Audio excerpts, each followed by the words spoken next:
Good evening, Julie, back in Nairobi. Here in Addis Ababa, Ethiopia, it's well past 9 o'clock, and the election of the AU Commission chairman as well as his deputy and the other commissioners is currently underway. And it's a fierce contest between Dr. John Ping and Dr. Zuma from South Africa.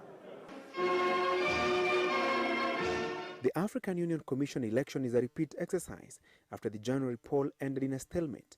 Neither the incumbent Dr. John Ping nor his challenger South Africa's Dlamini Zuma could garner the requisite 60% majority.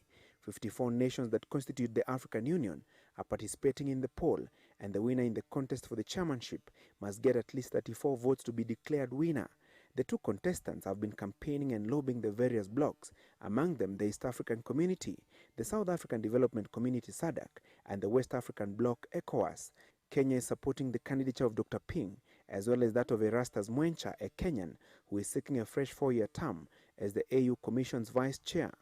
I promise to continue to serve with zeal, dedication and passion for the attainment of our cherished goal of peace, unity, prosperity for our beloved continent. Dr. Zuma, in a late afternoon media briefing just before the polls, reiterated that she would respect the poll outcome as long as it was conducted in a democratic manner. There could be no reason to say this election today will be divisive.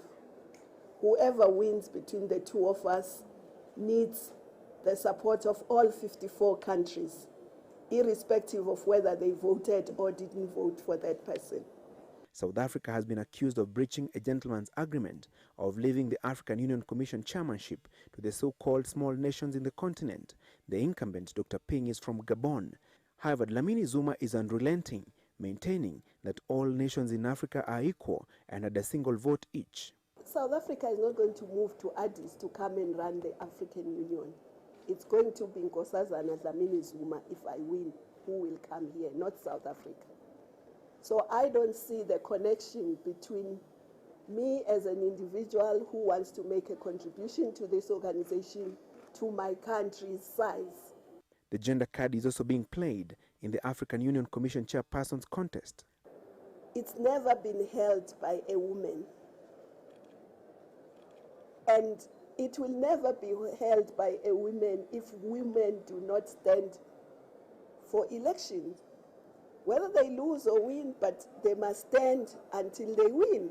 Earlier in the day, during the official opening ceremony, attended by the heads of state and government from the 54 nations in the continent, among them Kenya's Mwai Kibaki, restoration of stability and rule of law in Somalia was key on the agenda.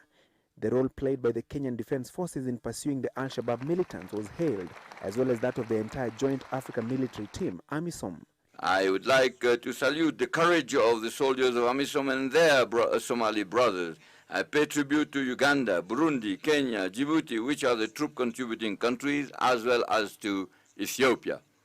We encourage the Somali leaders to pursue their efforts in order to successfully carry out the transition.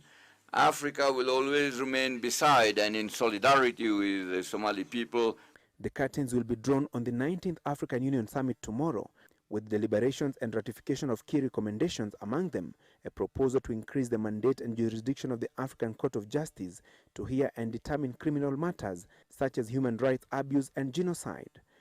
Well, that's all for now, Julie. We'll definitely keep an eye on the AU Commission election and brief our viewers tomorrow morning on who between Dr. John Ping and Dr. Zuma emerges tops in the AU Commission chairperson's contest.